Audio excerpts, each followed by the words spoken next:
Let us now listen to Jeremy Berlin and enter the spirit of worship.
Thank you very much, Jeremy. That was lovely, as always.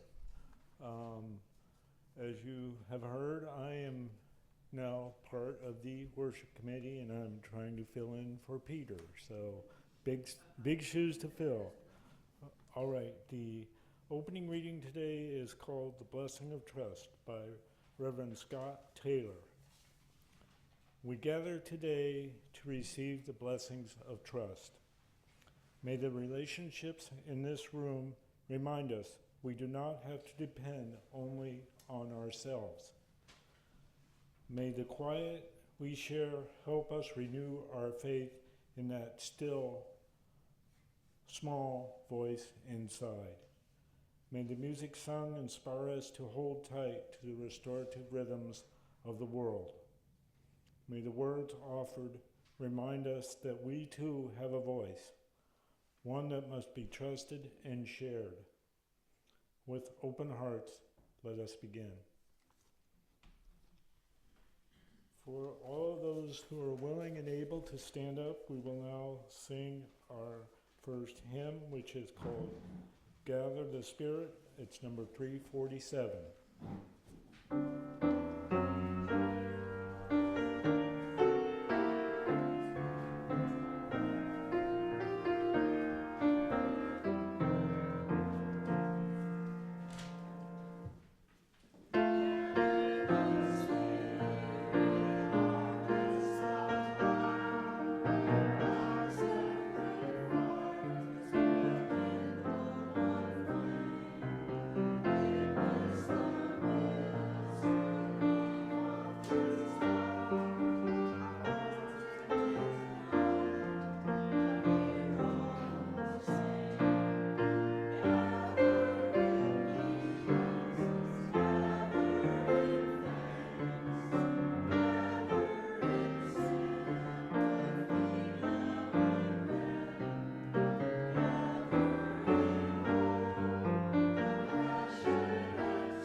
Have to have the mic for the people on Zoom.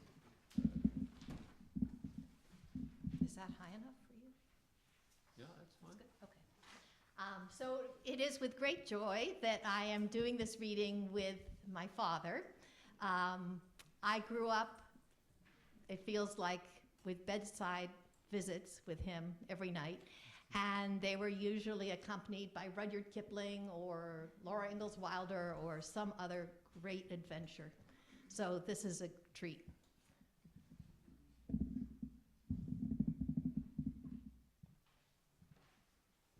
The story is The Suitcase, and it's by Chris Naylor Ballesteros.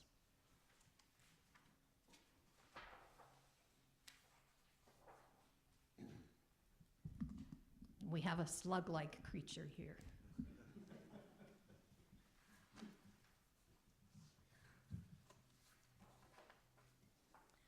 A strange animal arrived one day, looking dusty, tired, sad, and frightened. He was pulling a big suitcase. Hey, hi there. What's in your suitcase? My suitcase? Well, there's a teacup. A teacup?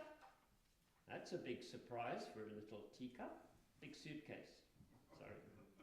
Yes, I suppose it is, but there's a table for my teacup and a wooden chair for me to sit on, too.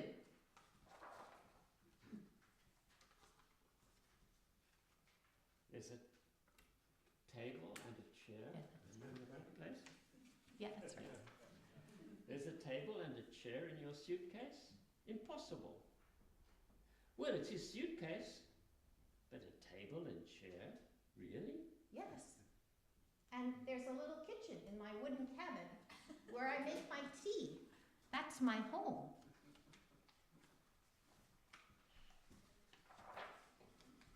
It's on a hillside surrounded by trees, and on a clear day you can see the sea.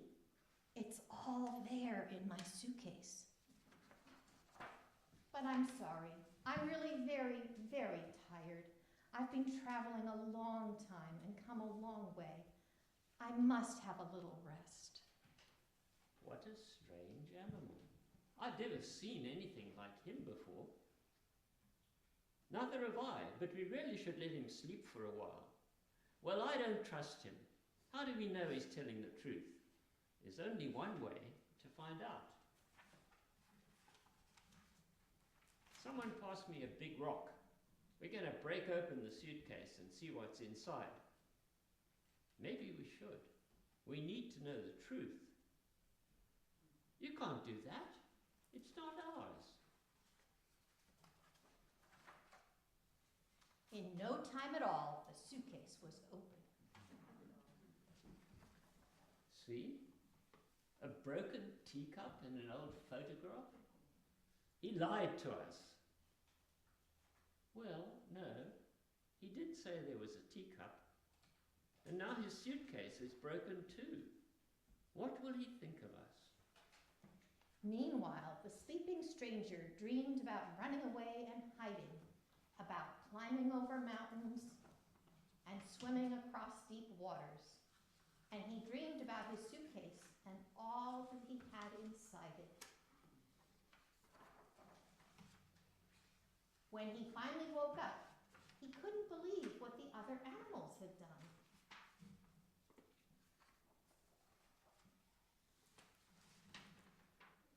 It's a mended teacup. I'm sorry I broke your suitcase. We fixed it as best we could. And we've been busy while you were sleeping. We hope you like it. Thank you. It's perfect. There's just one tiny problem. We're going to need more teacups.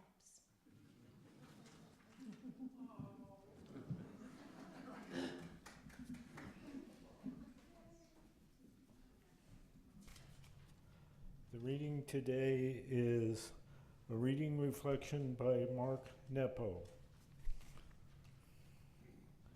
It was years ago, but I remember it clearly. I was walking along the shore of a lake in the middle of the day. There in the sun, a good 10 yards out, was a duck curled into itself, asleep. With its slick, tufted head tucked into its body, it bobbed peacefully in the lapping water. This scene undid me, for here was the ultimate lesson in trust. Without any intent or knowledge of itself, this little duck, asleep in the womb of the world, was a deep and wordless teacher. It was obvious that the duck would wake and swim its little pattern on the water. But this little creature's ability to let go so completely allowed its time to be filled and saturated, if just for a few minutes, with a depth of peace that only surrender can open to us. Only rarely have I let go this completely. Let those moments of total surrender have thoroughly changed my life. When struck with cancer, I somehow fell from the ledge of my fear and entered the operating room like this little duck. It was the threshold to the other side. When lonely and afraid to reach out, I have somehow collapsed repeatedly into the ocean of another's love, and it has cleansed my heart. In my search now for wisdom to live by, I stumble at times and surrender what I think I know so completely that I find myself adrift in a deeper way that is neither wise nor unwise, but simply life-affirming.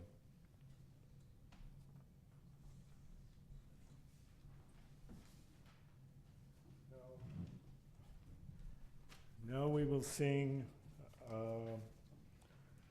Love Will Guide Us, and for those who are able to stand and sing, please stand. It is hymn 131.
Now is the part of the service where we take an offering from a congregation which helps to support the church.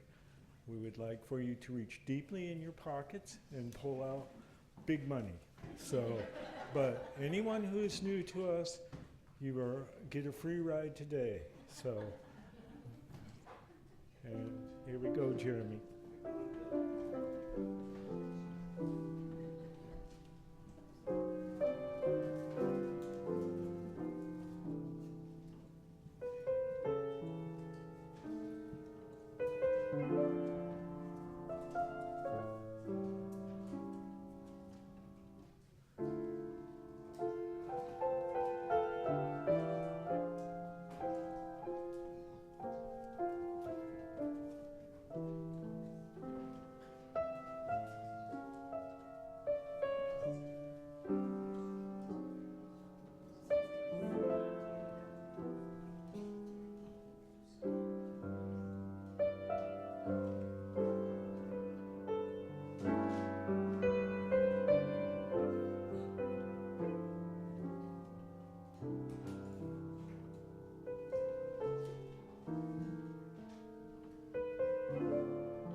Thank you for humoring me. I was trying to put together a service on trust, and I read a couple of different sermons written by a couple of different ministers and thought, I bet I could try my hand at something like this.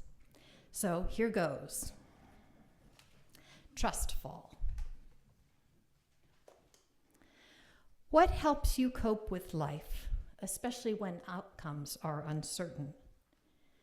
How do you meet uncertainty? Do you get anxious and overplan? Do you get excited and rush from one thing to another? Do you accept your vulnerability, or do you try to control the outcomes? There are so many unknowns in life. How do you sit with all the mysteries? When I considered talking today about trust, I wanted to explore the many expressions of unknowing. I am often standing on this precipice and pondering, where am I going?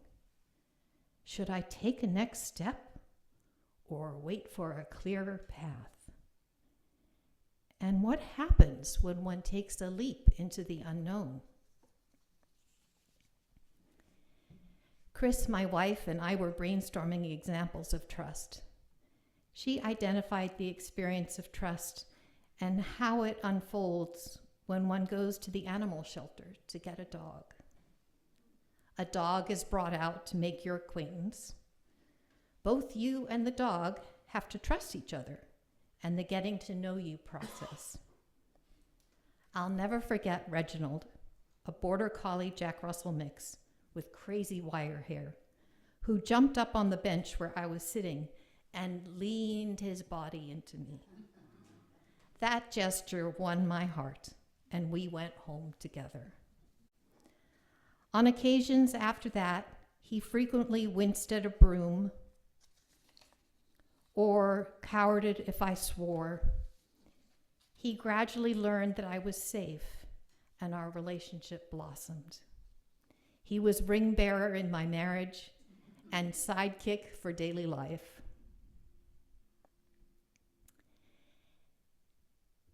In considering a story to illustrate the ways that life unfolds, metaphorically if not practically, I settled upon an indigenous origin story shared by people who once lived throughout the Great Lakes region. And today I'll be sharing a version of the story from Braiding Sweetgrass by Robin Wall Kimmerman. She's a mother, a scientist, decorated professor, and a member of the citizen Potawatomi Nation who lives in Syracuse, New York. In the beginning, there was the sky world. One day, Sky Woman tripped and fell through a hole. This was a scary accident. In the words of Kimmerman, she fell like a maple seed, pirouetting on an autumn breeze. A column of light streamed from a hole in the sky world, marking her path where only darkness had been before. It took her a long time to fall. In fear, or maybe hope, she clutched a bundle tightly in her hand. Although it is unclear how Sky Woman felt about her plight, she definitely experienced falling, and it continued for some time. Surely we can recall such moments in our lives, some lasting weeks, and others several moments, but all agonizingly slow. At such times, the most we can do is breathe and stay in the moment. This feels a lot like trust. As Sky Woman falls towards new possibilities, she clutches her bundle tightly and notices the eyes of many animals looking up at her. Again, in the words of Kimmerman, hurtling downward, she saw only dark water below. But in the emptiness, there were many eyes gazing up at the sudden shaft of light. They saw there a small object, a mere dust mote in the beam. As it grew closer, they could see that it was a woman, arms outstretched, long black hair billowing behind as she spiraled toward them. The animal world immediately plans to embrace the visitor. Notably, it is a natural rather than a divine world that welcomes Sky Woman. Geese fly up to catch her. Her trust is rewarded. Kimmerman continues, the geese nodded at one another and rose together from the water in a wave of goose music. She felt the beat of their wings as they flew beneath to break her fall. Far from the only home she had ever known, she caught her breath at the warm embrace of soft feathers as they gently carried her downward. And so it began. Sky Woman readily accepts the broad geese wings, forming new relationships filled with trust. Many of us find reassurance in nature, whether it be the heat of a calm sunbeam or the sharp smell of pine needles at our feet. Is this God's grace? At this point in the story, the animals take center stage. They comprehend Sky Woman's needs and settle into problem solving. Here is a beloved community. The geese could not hold the woman above the water for much longer, so they called a council to decide what to do. Resting on their wings, she saw them all gather: loons, otters, swans, beavers, fish of all kinds. A great turtle floated in their midst and offered his back for her to rest upon. Gratefully, she stepped from the goose wings onto the dome of his shell. The others understood that she needed land for her home and discussed how they might serve her need. The deep divers among them had heard of mud at the bottom of the water and agreed to go find some. Loon dove first, but the distance was too far, and after a long while he surfaced with nothing to show for his efforts. One by one, the other animals offered to help: otter, beaver, sturgeon, but the depth, the darkness, the pressures were too great for even the strongest of the swimmers. They returned gasping for air with their heads ringing. Some did not return at all. Soon only the little muskrat was left, the weakest diver of all. He volunteered to go while the others looked on doubtfully. His small legs flailed as he worked his way downward, and he was gone a very long time. They waited and waited for him to return, fearing the worst for their relative, and before long a stream of bubbles rose with the small, limp body of the muskrat. He had given his life to aid this helpless human. But then the others noticed that his paw was tightly clenched, and when they opened it, there was a small handful of mud. Turtle said, "Here, put it on my back, and I will hold it." The animals believe in their mission, and each one in turn makes his or her best effort to seek the ingredients for land. As Sky Woman witnesses the creature's actions, she deepens her appreciation for and trust in the animal kingdom.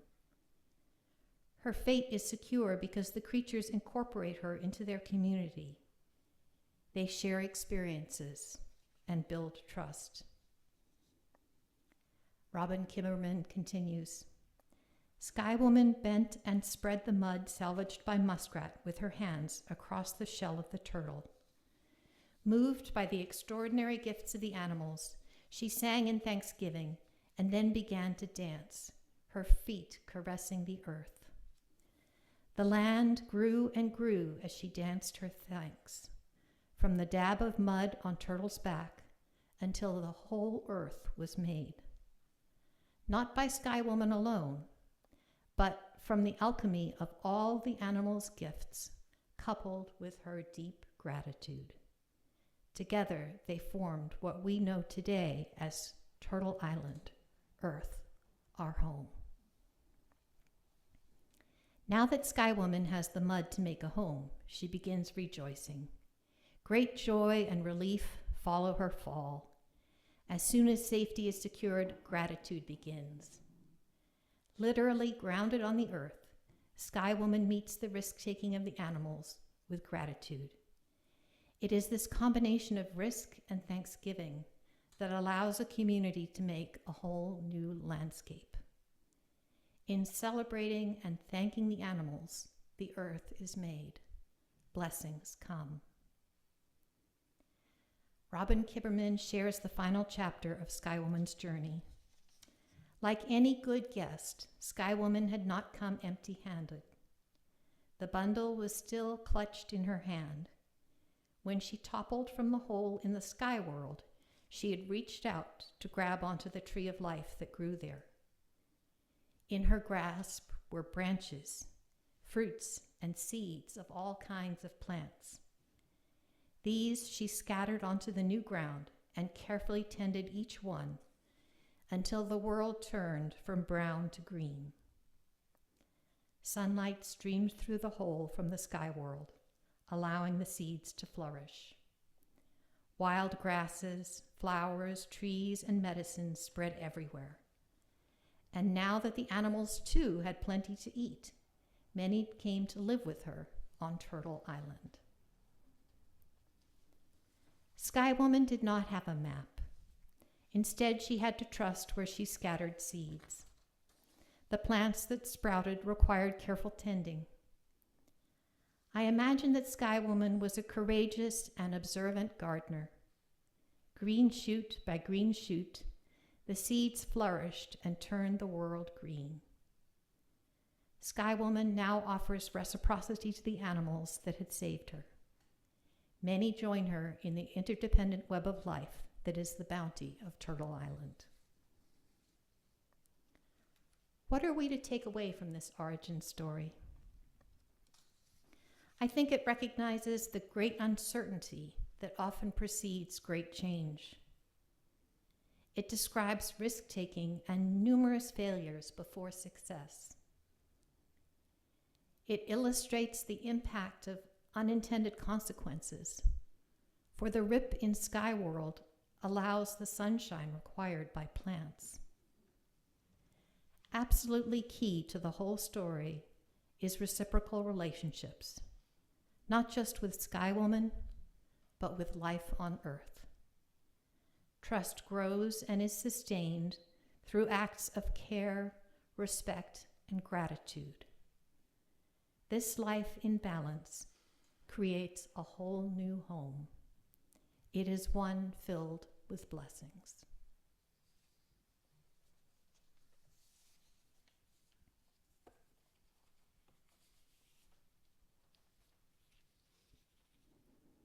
Let us now sing hymn number 346, Come Sing a Song with Me. Stand as you're willing and able.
been asked by Rita to remind everyone that there is a potluck dinner after the service next week. So bring all of the Irish meals that you love and so dearly, and we will share them amongst us. Also, I'd like to say that I can't believe that Mary Jane swears. So,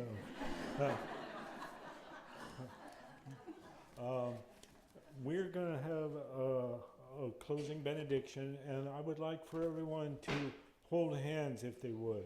So that would be a nice closing to our gathering here today.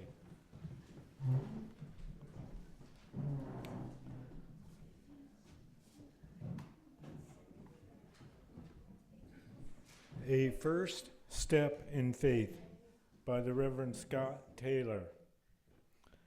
Go with faith, not the kind that is called to move mountains, but the quieter sort that calls us to take the first step, even when the whole staircase sits beyond our view. As we stride towards the unseen, may we notice that the way unfolds only as we risk traveling it. And may we remember and trust that none of these steps are the ones taken alone. Amen.